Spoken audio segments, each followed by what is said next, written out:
Parlons d'autre chose. Le volume lead to quality. Alors, qu'est-ce que c'est et comment est-ce que ça s'applique en fait? Je vais laisser la parole à Monsieur Chimie Jefferson.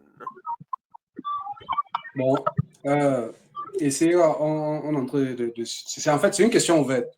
Ouais. Et on se pose, OK, est-ce que pour produire quelque chose de qualité, il faut se focaliser à faire une seule chose de qualité, ou bien il faut faire la chose encore et encore en sachant que un jour, à un moment, la qualité va ressortir de ces itérations.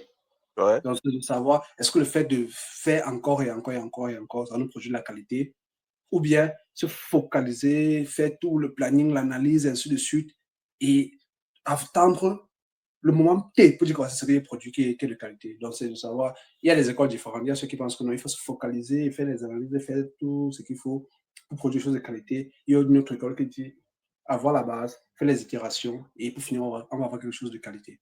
C'est où, et la question est de savoir, on se positionne où? Est-ce qu'il faut faire plusieurs itérations et tôt ou tard, la qualité va venir, ou bien il faut se focaliser à tout structurer et avoir la qualité.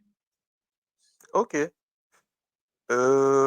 Comment est-ce que cela peut développer le capital, le capital humain? Parce qu'il est important ici de tirer les éléments de cette pratique-là qui peuvent permettre à un individu lambda de pouvoir progresser, de pouvoir grandir.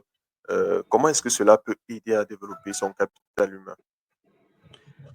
Bon, ça dépend l'idée ici, avec le capital humain, c'est comme on a dit plus tôt au préalable, et c'est toujours important de regarder les anciennes vidéos, c'est les éléments qu'on met sur pied, les méthodes, les stratégies pour s'outiller à être plus performant et efficace et produire vraiment, être productif en fait, Ouais. et produire la meilleure version, que ce soit de nous ou bien mon entreprise ou quel que soit le contexte, d'être vraiment productif. Maintenant, ici, il est question de savoir comment est-ce qu'on produit la qualité. Ouais. Il y a l'école à laquelle moi je souscris, qui peut être différent de votre point de vue. C'est il faut faire, même si on n'a pas tous les éléments, il faut faire encore et encore et encore et encore. Et tôt ou tard, si on fait 100, 10, 1000, 2 millions, 3 millions, un jour, on va finir par trouver la bonne formule pour produire la qualité de manière continue. Ok, donc si je comprends bien, tu es de ceux-là qui sont de l'école qui dit lance-toi et sur le terrain, tu vas apprendre. Practice makes perfect. Ok, je vais rebondir avec cet auteur du livre, les auteurs du livre Art and Fear, David Baylis et Ted Orland, qui donne une petite anecdote. Un professeur de photographie qui divise la classe en deux groupes. Donc, l'un sera noté sur la quantité de photos produites et l'autre noté sur la qualité d'une seule photo. Alors, le résultat, ceux qui devaient produire beaucoup de photos ont fini par créer une meilleure œuvre parce qu'ils ont appris en pratiquant. Donc, au fur et à mesure qu'ils faisaient des photos, ils essayaient d'ajuster, de trouver le bon angle et tout ce qui va avec. Et ils ont pu obtenir un meilleur résultat. Alors, mademoiselle Orlan, qu'est-ce que tu dis par rapport à ça? En tout cas, moi, vraiment, je pense que oui, c'est une bonne philosophie. C'est vraiment une bonne philosophie parce que quand tu fais juste une fois, tu ne sais pas là où tu as échoué. Mais quand tu fais, par exemple, disons, par exemple, 5 fois, tu te dis la première fois, j'ai échoué sur tel point, par exemple, la première fois, j'ai échoué, par exemple, sur 10 points. Donc, je vais essayer de travailler, de m'améliorer pour la seconde fois sur 2 points et peut-être qu'à 8 autres points les prochaines fois. Et ainsi de suite. Comme Jason a dit, practice makes perfect. Ça veut dire que si au premier tour, tu avais eu, par exemple, 10 défauts, je pense qu'au deuxième tour, au lieu de 10 défauts, tu auras, par exemple, seulement 8. Au bout, par exemple, de 5 tours, tu n'auras peut-être plus de défauts et tu seras vraiment meilleur. Par contre, la personne qui se dit non, il va prendre son temps pour que la première prise soit la meilleure. non seulement il ne va pas produire, mais il risque de produire quelque chose qui n'est vraiment pas de bonne qualité. Alors que quand tu te dis non, je vais quand même essayer, bien que tu essayes, bien que tu échoues, pardon, autant pour moi, mais en échouant, tu produis quand même quelque chose à côté. Au moins ça. Donc, tu peux avoir les résultats auxquels te référer pour te dire non, si ça avait marché comme ça, je dois améliorer tel point. Mais tu te dis non, je vais me concentrer seulement sur un seul truc, donc sur un seul projet. Tu te dis non, tout. Je sais pas, je crois que tu ne vas pas vraiment, tu peux t'en sortir, mais les chances sont vraiment minimes. Bon, moi, j'ai une question. Oui. Comme tu es dans la médecine, est-ce que tu vas essayer, comme tu es dans la médecine, est-ce que tu vas essayer sur un corps plusieurs fois? Non, Très bonne Ça, c'est la question. chirurgie. Très bonne question. Je pense que cette question, elle est super. On l'a dit, nous. Tu es dans le domaine de la médecine et à ce moment-là, est-ce qu'il faut pratiquer? Comment est-ce que tu fais? Puisque tu pratiques sur une personne, un humain, c'est une vie humaine. Est-ce que tu vas mettre en jeu sa ok. vie, gagner en... Vous savez que il y a ce qu'on appelle par exemple les protocoles. Mais pour qu'on arrive à un protocole concluant, ça veut dire qu'on a essayé sur plusieurs malades, euh, disons, différents schémas. On a vu que c'est le schéma ce qui a mieux donné. On ne dit pas qu'on va essayer un truc qui ne va pas donner, non. On s'est dit non, ça, on essaie un truc standard qui est recommandé. Mais après, selon les communautés, selon les régions, il y a... Ça, arrêtez. Oh. Tu seras obligé de couper cette partie. Ok, excusez-moi pour ma connexion. Excusez-moi pour ma connexion. Oui, Vous m'écoutez? oui, oui, on t'écoute. Nous vous écoutons, Vous madame. m'écoutez? Nous vous Nous vous écoutons, madame. écoutons, mademoiselle, madame. C'est Oh, encore bloqué. Deuxième partie, on coupe au montage. c'est chaud, hein?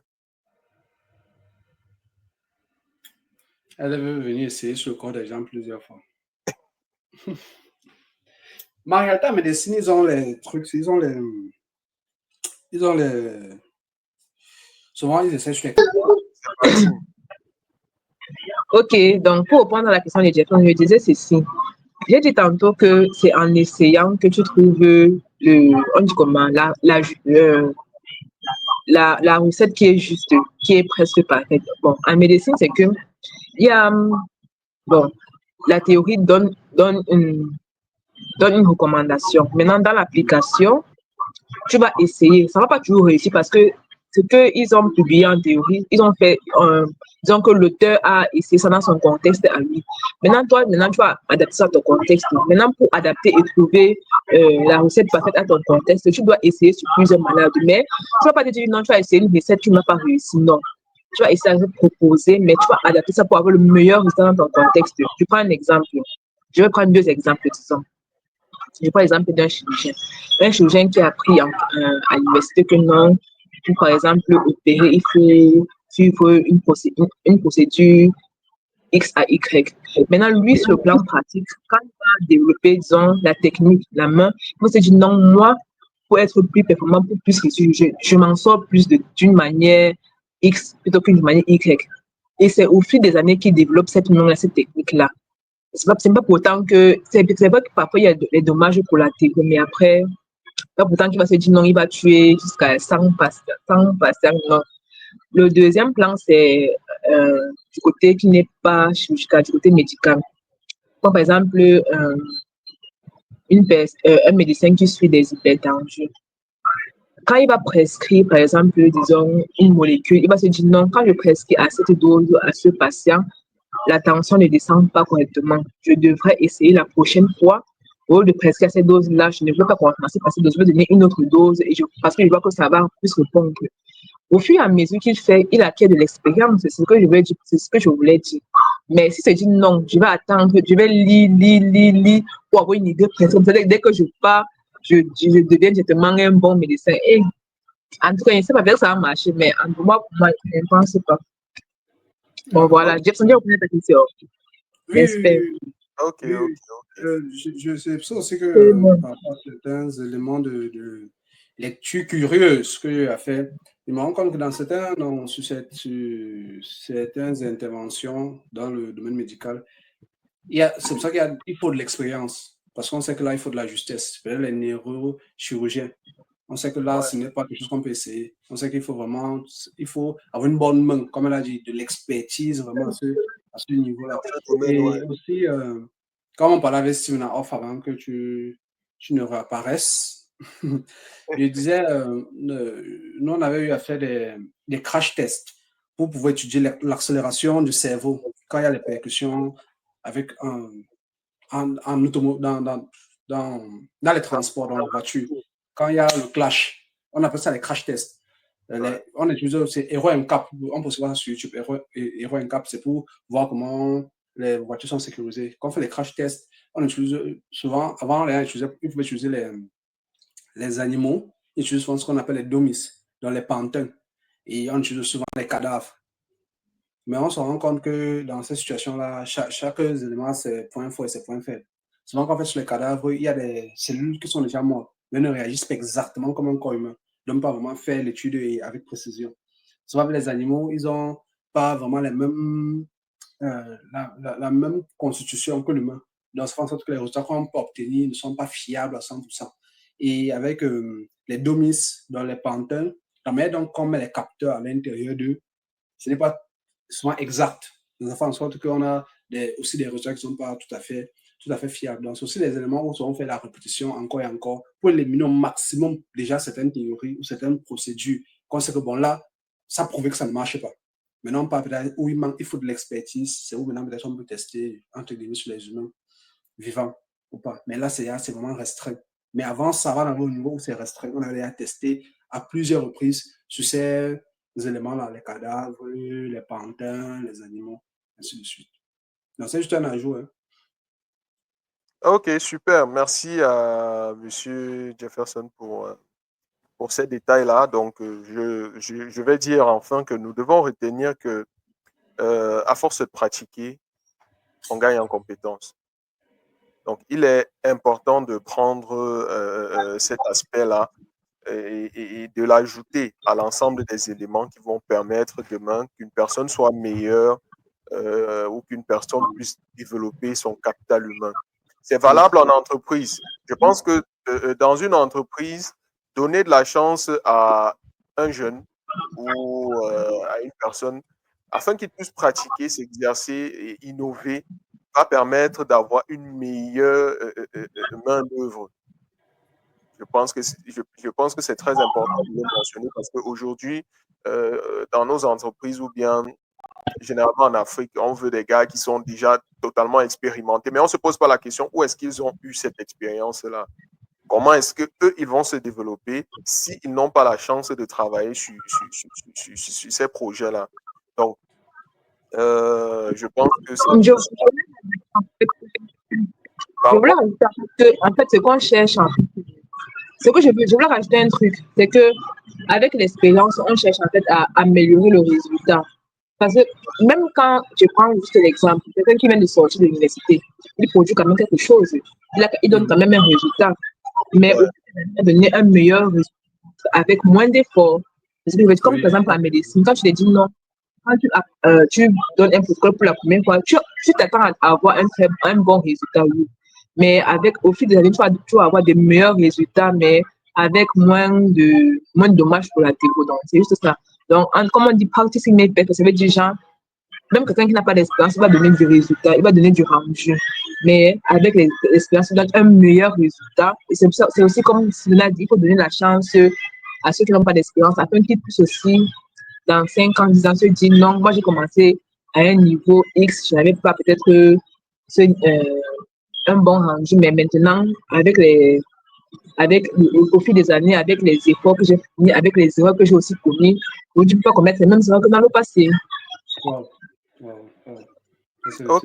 Donc, voilà. Merci Jefferson, merci Orlan de vous être prêté au jeu, d'avoir contribué à cette émission. Donc, très chers auditeurs, nous vous disons aussi merci. N'hésitez pas à vous abonner sur notre chaîne YouTube et à visiter notre page Facebook pour regarder les précédentes vidéos qui donnent plus de détails sur d'autres plans ou d'autres axes qui vont vous permettre de développer votre capital humain. Donc, bonne soirée à tous. Portez-vous bien. Au revoir, Orlan, Jefferson. Portez-vous bien. Bonne soirée. Bonne soirée. Merci de nous avoir écoutés. C'était votre émission Rise and Share pour la croissance personnelle et le partage de connaissances. Partagez, likez et abonnez-vous à notre page Facebook et notre chaîne YouTube. Surtout activez la cloche de notification pour ne pas rater les prochaines vidéos sur des thématiques inspirantes. À très bientôt.